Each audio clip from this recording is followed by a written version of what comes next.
Good morning!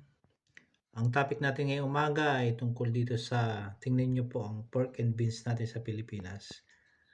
Beans, pork and beans. Pero 'pag sinabing pork and beans, yung pork iisa at puro beans. Ngayon po tingnan natin ang kaibahan naman ng pork and beans dito sa Italy, ano? Okay.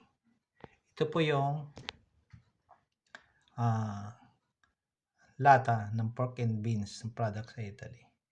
Spezzatino di vitello con fagioli in scatola. Ibig sabihin din, sabi nga, mga pieces of ng karne ng cow na may beans sa can, sa lata. Tingnan niyo po ang picture, no?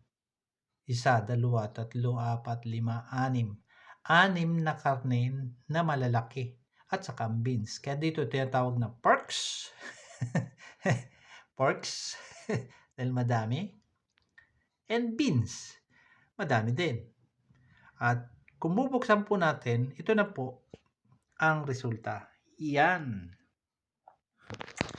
Yan po ang pork and beans dito sa Italy, dito sa Europe. Yung mga titingnan po natin. Yan, isa yan. Isa. Malalaki pong hiwa ng pork. Dalawa.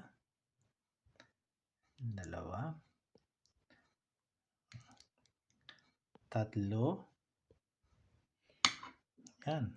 Apat. Lima. Ito pa. Anim. Saka yung po mga maliliit, yung mga durog-durog na kasama ang beans, mapapansin nyo po na may mga lahok pa din na karne.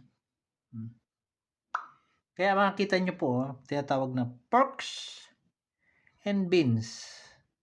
Halos kalahati ng beans at kalahati ay mga pork. Yung laman ng karneng baka, no? Kita nyo po. Kaya ako po mahilig po sa pagkain sa Pilipinas ng pork and beans. Kapag kumakain ako ng pork and beans, naalala ko yung mga kapatid ko. Gagawan kami pag binuksan yung pork and beans. Alam bakit? Kasi ang habol ko doon yung pork. Lahat naman kami, habol namin yung pork. Kung 7 kayong magkakapatid, mag-away-away kayo. Ang liit ng pork. May taba pa, no? Sa Pilipinas. Yeah. Yung pang kaibahan ng pork and beans dito sa Italy at sa Pilipinas. Pero hindi ko po sinisiraan. Gusto ko po yung pagkain natin sa Pilipinas. Kaya lang, nandito nga tayo sa ibang bansa, may pagkakaiba sila.